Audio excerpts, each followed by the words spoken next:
आपका यूनिक प्रज्ञान यूट्यूब परिवार में मैं प्रज्ञान सर हार्दिक स्वागत करता हूं, वंदन करता हूं, अभिनंदन करता हूं।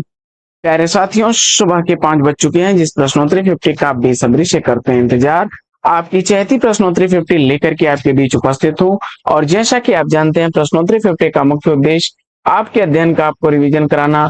वन लाइनर शैली में 50 महत्वपूर्ण प्रश्नों को प्रतिदिन सुबह सुबह आप करते हैं रिवाइज। तो इस रिवीजन श्रृंखला से जुड़ने के लिए फटाफट वीडियो को लाइक और शेयर, चैनल पर पहली बार होंगे तो चैनल को सब्सक्राइब करके बगल में बने हुए बेल आइकन से ऑल बटन को प्रेस करना बिल्कुल ना भूलें। तो साथियों, पाठचर्या प्रारंभ करें उससे पूर्व देखते हैं आज का सकारात्मक विचार।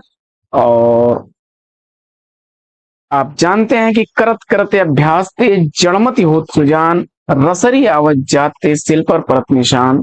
दोस्तों, नियमित अभ्यास ही वह शक्ति है जो कठिन से कठिन कार्य को भी आसान कर देती है। और किसी भी कार्य में अगर आपको एक्सपर्ट बनना है तो उसके लिए सबसे बेहतर तरीका है हर दिन की प्रैक्टिस। जितनी बेहतर प्रैक्टिस होगी उतना बढ़िया परिणाम होगा। तो इसी सकारात्मक विचार के साथ प्रारंभ करते हैं प्रश्नोत्तरी 50 को और देखते हैं पहला प्रश्न। पहला प्रश्न है, वस्तु विन्यास की दृष्टि से कामायनी को दुखांत रचना मान लेने में कोई आपत्ति नहीं, यह कथन किसका है? वस्तु विन्यास की दृष्टि से कामायनी को दुखांत रचना मान लेने में कोई आपत्ति नहीं, यह कथन है नंद दुलारे वाजपेयी जी। प्रश्न संख्या 2, लोहे की दीवार के दोनों ओर यात्रा साहित्य के लेखक कौन है?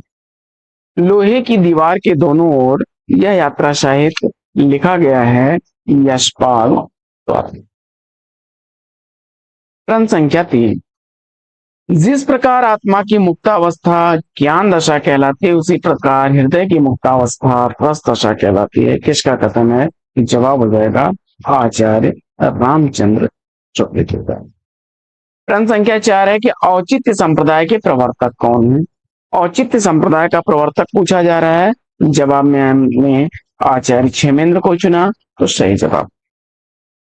प्रश्न संख्या 5, पांचवा प्रश्न है कि रामानंद को आकाश धर्मा गुरु किसने कहा है? रामानंद को आकाश धर्मा गुरु की संज्ञा किसने दी है?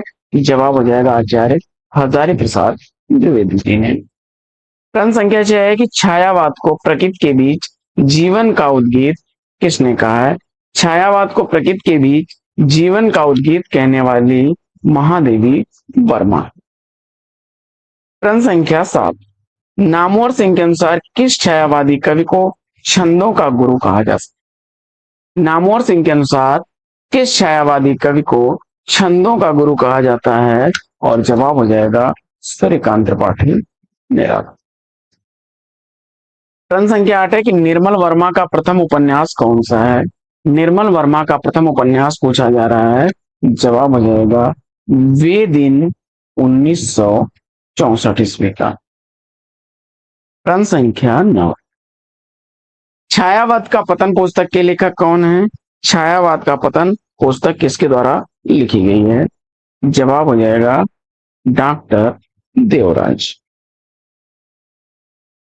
कामायनी की प्रमुख पात्र ईड़ा किसका प्रतीकार्थ है? कामायनी की प्रमुख पात्र ईड़ा किसका प्रतीकार्थ है? जवाब हो जाएगा बुद्धि की। 11वां प्रश्न है कि सूरज का 7वां घोड़ा के रचनाकार कौन है? सूरज का 7वां घोड़ा धर्मवीर भारती द्वारा लिखा गया उपन्यास है और इस उपन्यास का प्रकाशन वर्ष 1952 ईस्वी है। आगे बढ़ते हैं और देखते हैं प्रश्न संख्या 12 कि छायावाद काव्य न रहकर केवल अलंकृत संगीत बन गया था, किसका कथन है? छायावाद काव्य न रहकर केवल अलंकृत संगीत बन गया था, यह कथन सुमित्रानंदन पंत जी का है। प्रश्न संख्या 13 है कि अमृत राय का पहला उपन्यास कौन सा है? अमृत राय का पहला उपन्यास कौन सा है? जवाब हो जाएगा बीज उपन्यास है 1953 ईस्वी का। 14वां प्रश्न है कि जयशंकर प्रसाद द्वारा रचित ब्रज भाषा की रचनाएं किस काव्य संग्रह में संकलित हैं? जयशंकर प्रसाद द्वारा रचित ब्रज भाषा की रचनाएं किस काव्य संग्रह में संकलित हैं? जवाब हो जाएगा चित्रा। प्रश्न संख्या 15, दिल्ली का दलाल उपन्यास का प्रकाशन वर्ष क्या है? दिल्ली का दलाल उपन्यास कब प्रकाशित हुआ था? पांडे बेचन शर्मा उग्र द्वारा लिखा गया 1927 ईस्वी का प्रकाशित उपन्यास है दिल्ली का दलाल। 55 खंबे लाल दीवारें उपन्यास की रचनाकार कौन है? 55 खंबे लाल दीवारें यह उपन्यास उषा प्रियंवदा जी का है।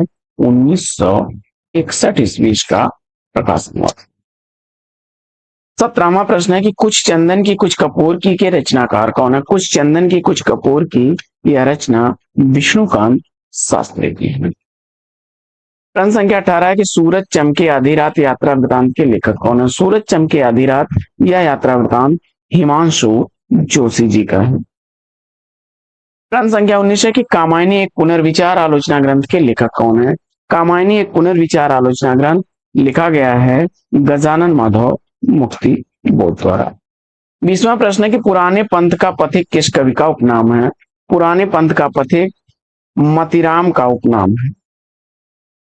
प्रश्न संख्या 21 है कि पंत की किस कृति पर सन 1969 ईस्वी में साहित्य अकादमी पुरस्कार दिया गया?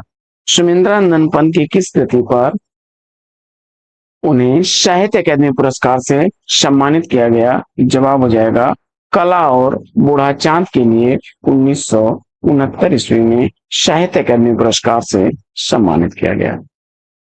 प्रश्न संख्या 22 आधुनिक काल को पुनर्जागरण काल की संज्ञा किसने दी है? आधुनिक काल को पुनर्जागरण काल किसने कहा है?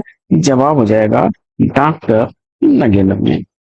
प्रश्न संख्या 23 है कि है अधर में रस मुझे मदहोश कर दो पंक्ति के रचनाकार कौन है? है अधर में रस मुझे मदहोश कर दो यह पंक्ति है हरिवंश राय बच्चन की। 24वां प्रश्न है कि कविता अपने मूल रूप में जीवन की आलोचना है किसका कथन है? कविता अपने मूल रूप में जीवन की आलोचना है मैथ्यू आर्नोल्ड का कथन है। प्रश्न संख्या 25 है कि स्नेह निर्झर बह गया पंक्ति के रचनाकार कौन है? स्नेह निर्झर बह गया यह पंक्ति सूर्यकांत त्रिपाठी निराला। 26वां प्रश्न है सुनहले सहवाल हरी घास पर क्षण भर किसकी काव्य कृतियां हैं? सुनहले सहवाल हरी घास पर क्षण भर दोनों ही काव्य रचनाएं अज्ञेय की हैं। सुनहले सहवाल 1966 ईस्वी का प्रकाशित, वहीं हरी घास पर क्षण भर 1949 ईस्वी की प्रकाशित काव्य रचना है। 27वां प्रश्न मधुबाला का रचनाकार पूछा जा रहा है। 1936 ईस्वी की प्रकाशित मधुबाला काव्य रचना हरिवंश राय बच्चन की है।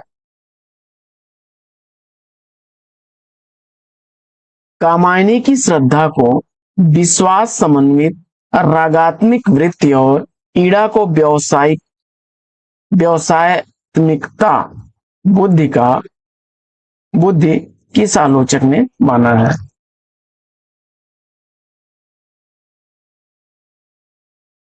जवाब हो जाएगा आचार्य शुक्ल ने।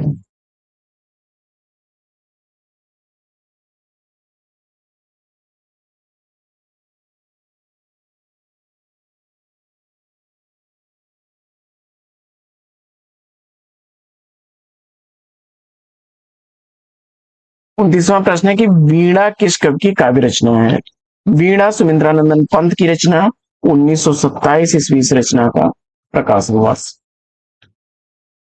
30वां प्रश्न है कि पंत की प्रथम और अंतिम छायावादी रचना कौन सी है? सुमिंद्रानंदन पंत की पहली रचना उच्छ्वास है छायावादी 1922 ईस्वी की, और अंतिम गुंजन है 1932 ईस्वी की। सूर कवित सुनि कौन कवि जो नहीं सिर चालन करे, सूरदास के संदर्भ में यह प्रशस्ति कथन किसका है? जवाब हो जाएगा नाभा दास। 32वां प्रश्न है कि हिंदी में मांसलवाद का प्रवर्तक किसे माना जाता है? और जवाब में रामेश्वर शुक्ल अंचल को चुना आपने, तो राइट आंसर है।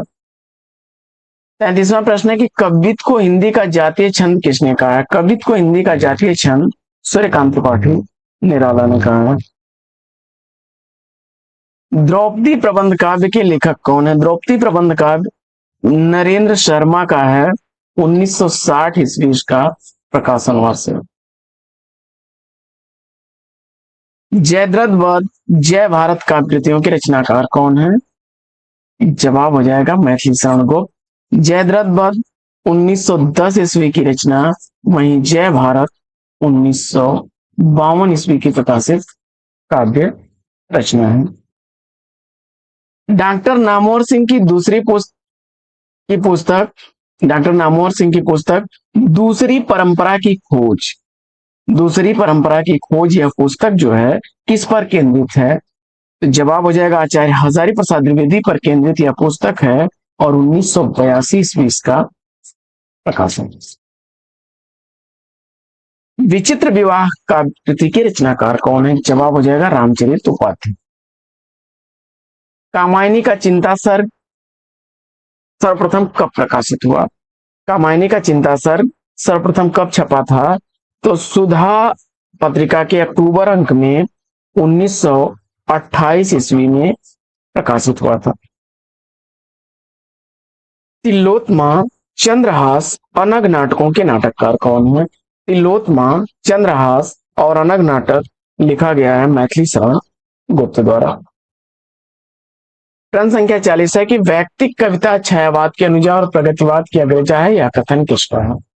वैयक्तिक कविता छायावाद के अनुजा और प्रगतिवाद की अग्रजा है, यह कथन है डॉक्टर नगेंद्र का। प्रश्न संख्या 41 है कि पंत ने प्रगतिवाद को युग की वीणा अपनी किस कृति को कहा है? सुमिंद्रानंदन पंत ने प्रगतिवाद को युग की वीणा अपनी किस कृति को कहा है? जवाब हो जाएगा युग वाणी। इदम नमम किसकी काव्य रचना है? इदम नमम भवानी प्रसाद मिश्र की रचना 1977 ईस्वी काव्य कृति का प्रकाशन वर्ष। ध्यान दीजिएगा, यहाँ काव्य रचना की बात हो रही है। अगला प्रश्न है कि शाये में धूप गजल संग्रह के रचनाकार कौन है? शाये में धूप गजल संग्रह दुष्यंत कुमार द्वारा लिखी गई 1975 ईस्वी की प्रकाशित काव्य रचना है। अगला प्रश्न है कि मिट्टी का तन मस्ती का मन क्षण भर जीवन मेरा परिचय पंक्ति के रचनाकार कौन है? मिट्टी का तन मस्ती का मन क्षण भर जीवन मेरा परिचय, या पंक्ति हरिवंश राय बच्चन की। 45वां प्रश्न है कि भक्ति काल को ईसाइयत की देन किसने कहा है? भक्ति काल को ईसाइयत की देन कहने वाले ग्रियर्सन महोदय हैं।